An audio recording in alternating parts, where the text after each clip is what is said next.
Assalamualaikum warahmatullahi wabarakatuh. Salam sejahtera untuk kita semua.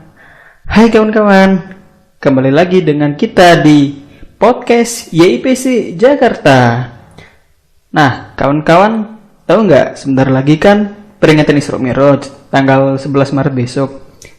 Nah, kawan-kawan tahu nggak kenapa sih Isra Mi'raj itu dirayakan tiap tahun? Atau apa sih itu Isra Mi'raj? Kawan-kawan pasti ada yang penasaran kan? Nah, oke, mari kita bahas apa itu Isra Mi'raj di podcast kali ini.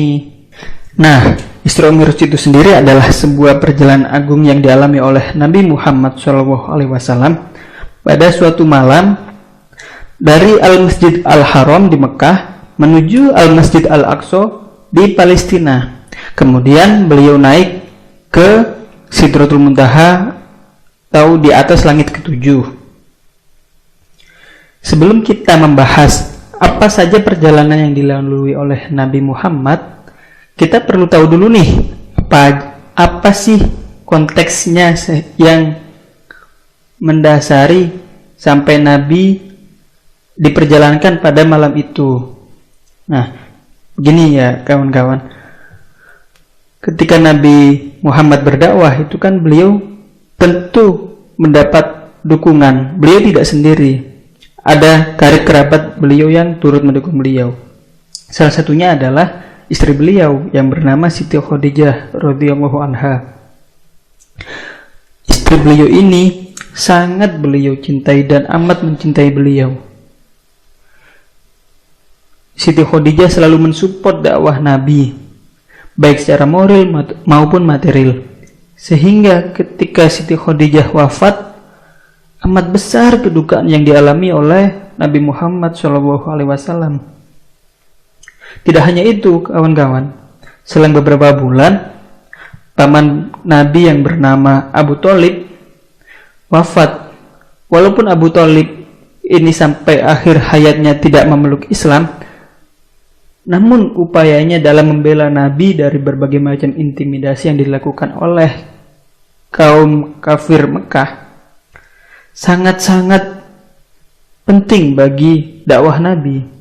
Hal itu juga yang menambah beban kesedihan yang dirasakan oleh Nabi, sehingga tahun tersebut jamak dikenal dengan Amul Huzni atau tahun kesedihan.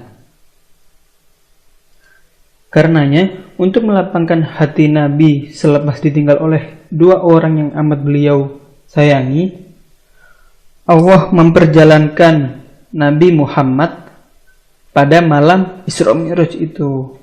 Ya begitu. Jadi kawan-kawan mempunyai pandangan lah bagaimana kondisi Nabi ketika saat itu, ketika dilanda kesedihan, kemudian oleh Allah diberi sebuah kenikmatan agar Rasulullah mulai bisa melupakan kesedihan yang beliau alami. Walaupun pasti rasa kasih terhadap kedua orang yang beliau cintai ini tetap ada. Oh iya, kawan-kawan tahu nggak apa arti Isra dan apa arti Mi'raj?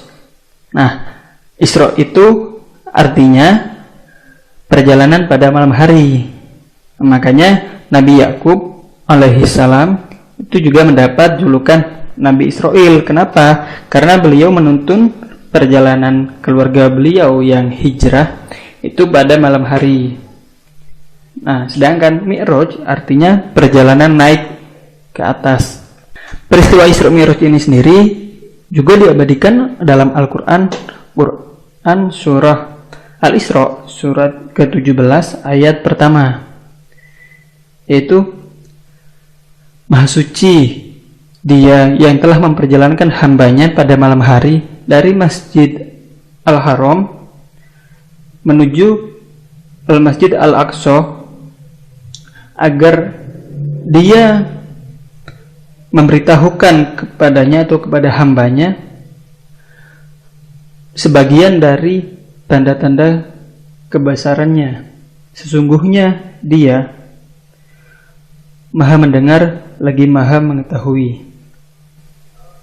Nah, walaupun di Al-Quran sudah disebutkan perjalanan beliau, akan tetapi itu hanyalah sebuah cuplikan sangat pendek.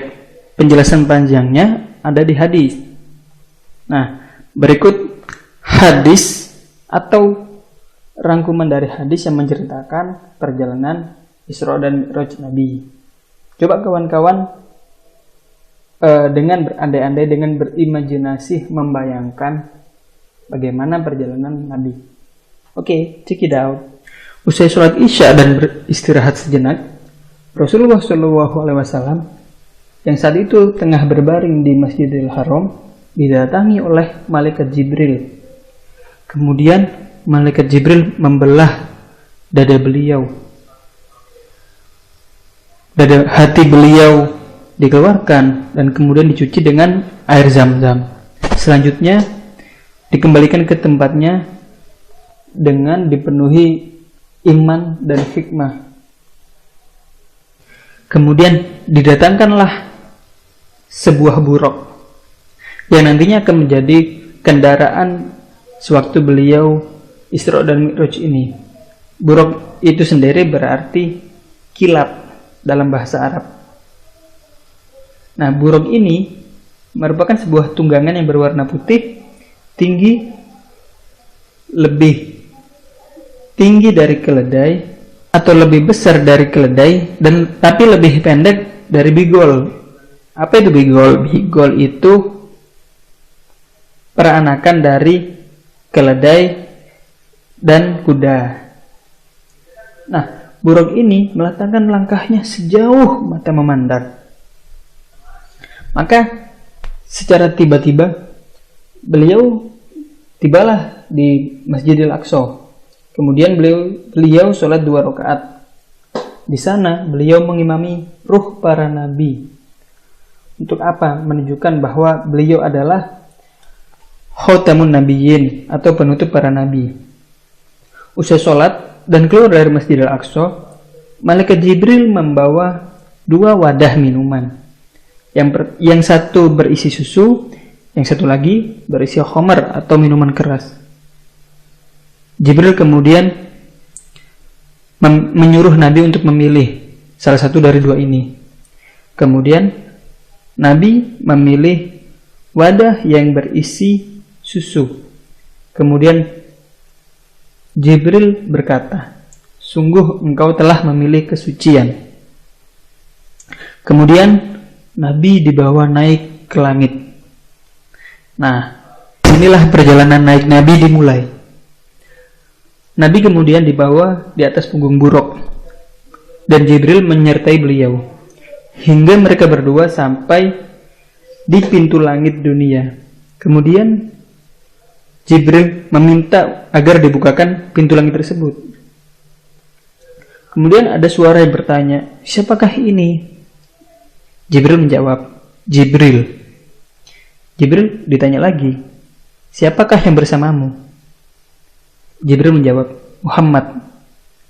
Kemudian ada pertanyaan lagi, "Apakah dia telah diutus?" Jibril menjawab, "Iya, dia telah diutus." Kemudian dibukakanlah pintu dunia tersebut, atau kemudian dibukakanlah pintu langit dunia tersebut.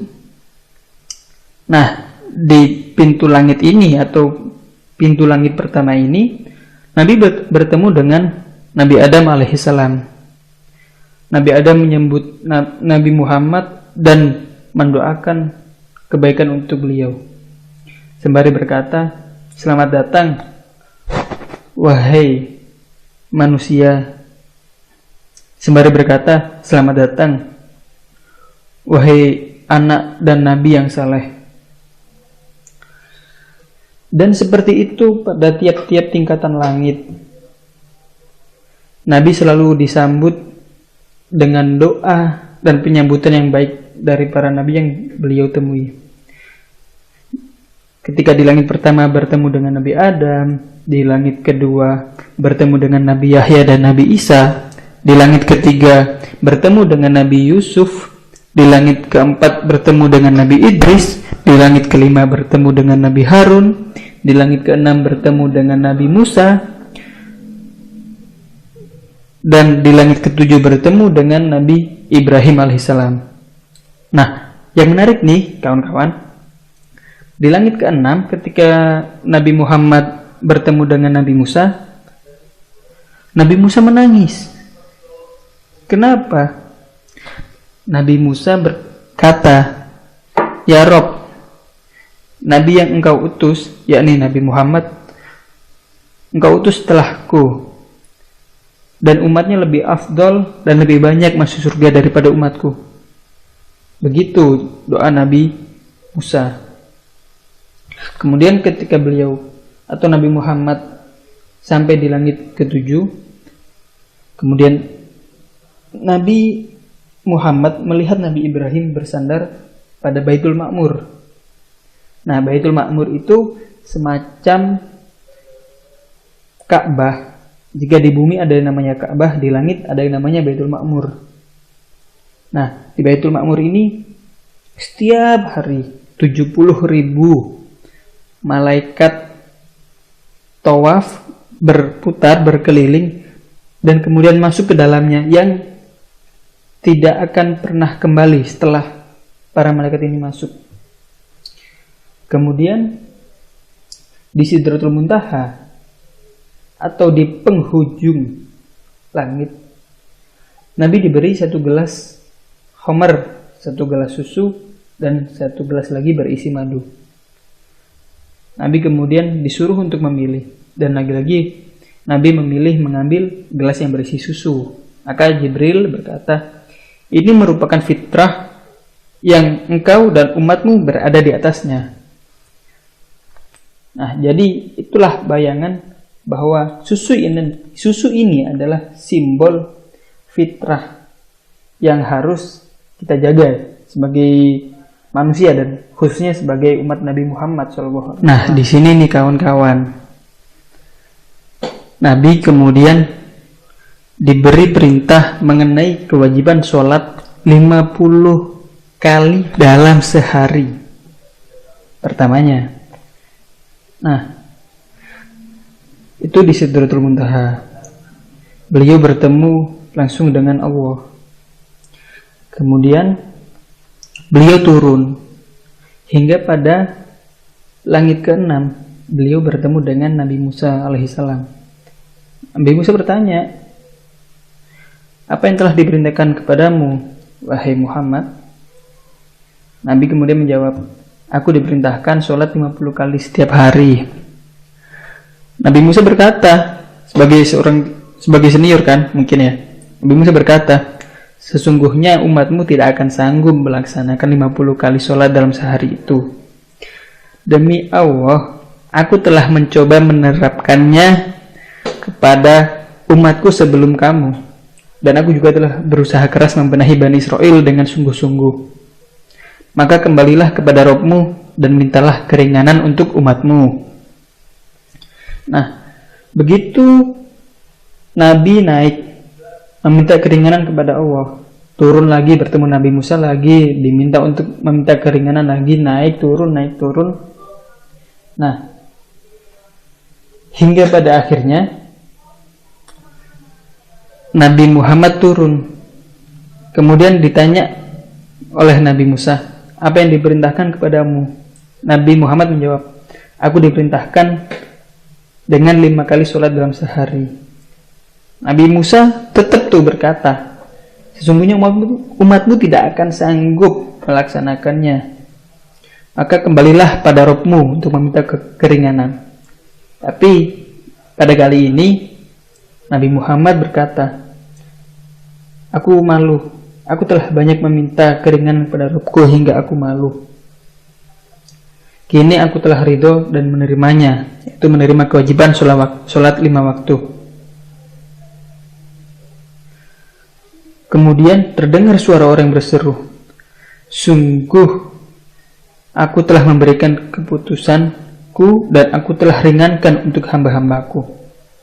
Nah, di sini kawan-kawan, khususnya kawan-kawan muslim ya, bahwa kewajiban sholat 5 waktu itu dulunya adalah 50 waktu, hingga kemudian diringankan oleh Allah menjadi 5 waktu.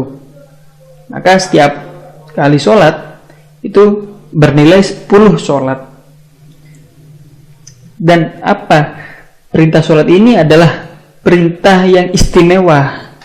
Sampai-sampai Nabi sendiri diangkat ke sisi Allah untuk diberikan perintah sholat ini. Makanya untuk teman-teman muslim, kawan-kawan muslim, jangan sampailah meninggalkan sholat ini. Nah, untuk juga kawan-kawan yang non muslim juga, ketika ada kawan yang muslim sudah masuk waktu sholat tapi belum sholat, juga diingatkan. Jadi kita saling mengingatkan pada saudara kita ya. Sebenarnya peristiwa Isra Mi'raj ini masih panjang banget. Nah, itu setelah itu pada perjalanan itu juga Nabi ditampakkan berbagai macam jenis kenikmatan surga dan berbagai jenis siksa neraka. Tapi tenang, kita tidak akan membahasnya di sini. Kita mungkin cukup sampai ini, tapi ada beberapa hal penting yang bisa kita garis bawahi ya, teman-teman. Ini pertama, harus kita ingat bahwa Allah tidak akan meninggalkan hambanya, apalagi hamba yang selalu taat dan mendekat kepadanya. Makanya kita jangan sampai tinggalkan Allah, jangan sampai tinggalkan Tuhan, agar Dia tidak meninggalkan kita, Pak, khususnya pada saat kita sangat-sangat dalam keadaan membutuhkan. Nah, kedua, Nabi dioperasi, dalam tanda kurung dioperasi dadanya oleh Jibril, dicuci dan kemudian diisi dengan iman dan hikmah sebelum perjalanan beliau. Juga patut kita ingat-ingat, patut kita seperti itulah, patut kita contoh. Dalam arti apa? Bahwa sebelum kita melakukan aktivitas kita terlebih dahulu memastikan isi hati kita, memastikan atau memperhatikan kesucian jiwa kita. Bukan berarti kita sok suci nih ya, tapi ya begitulah adab kita dengan Tuhan. Sebelum kita bertemu dengan Tuhan, kita harus memastikan bahwa setidak-tidaknya hati kita itu sudah murni, atau sudah bersih, atau sedang berusaha untuk membersihkan hati kita. Nah, untuk hikmah ini, kita itu harus memahami bahwa barang siapa yang diberikan hikmah sekecil apapun, maka sesungguhnya dia telah diberi kebaikan yang sangat besar. Ketiga, Nabi memilih susu daripada khamr adalah simbol seharusnya kita sebagai umat atau hamba Tuhan memilih kemurnian daripada sesuatu yang memabukkan. Susu mengandung khasiat kesehatan, sedangkan khamr cenderung memabukkan dan menghilangkan akal.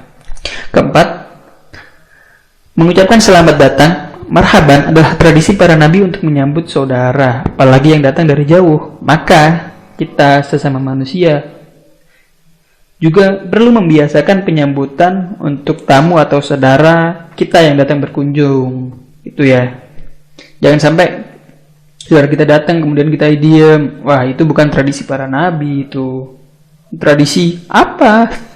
Nah, kelima ini yang penting juga ya, bahwa sholat itu adalah kewajiban yang istimewa yang diberikan oleh Allah dengan menghadirkan Nabi Muhammad ke sisinya dalam sebuah perjalanan agung Isra Mi'raj ini.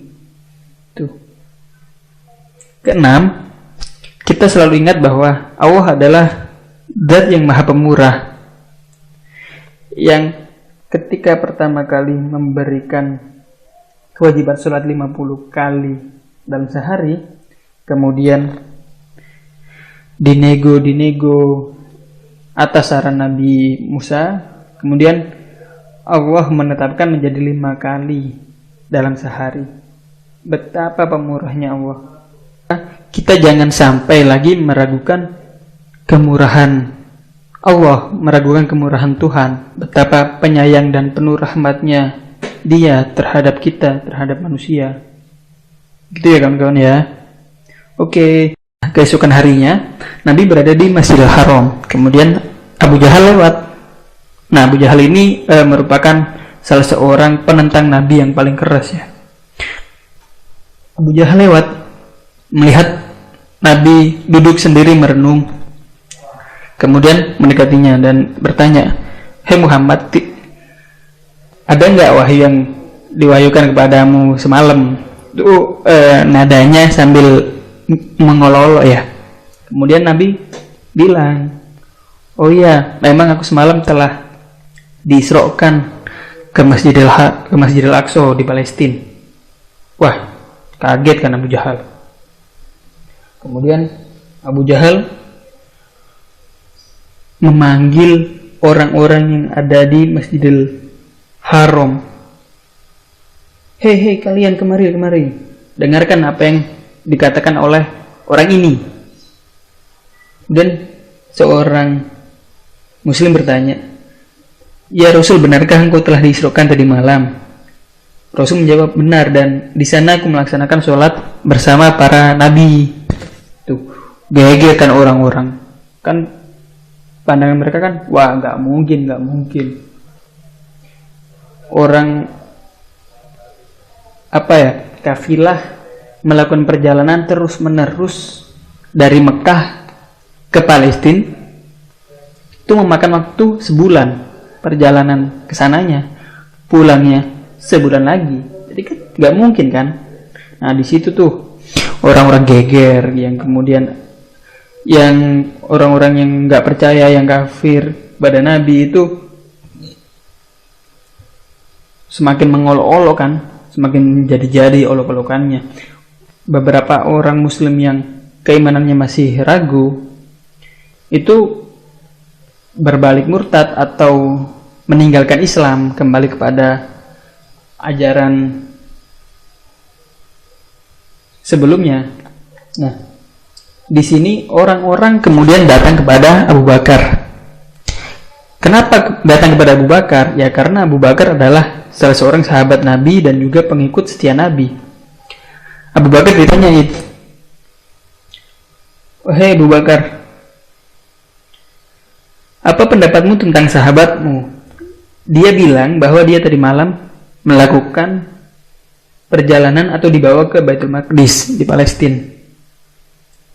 Abu Bakar nanya, "Benarkah beliau mengatakan demikian?"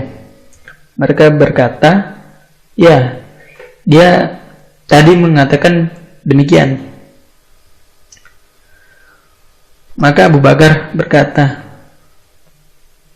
"Dia sungguh-sungguh mengatakan yang sebenarnya. Aku percaya dan membenarkannya dalam hal-hal yang jauh lebih dari itu. Berita dari langit turun pada awal pagi dan sore hari." Nah, maka dari situ Abu Bakar mendapat julukan As-Siddiq atau orang yang membenarkan.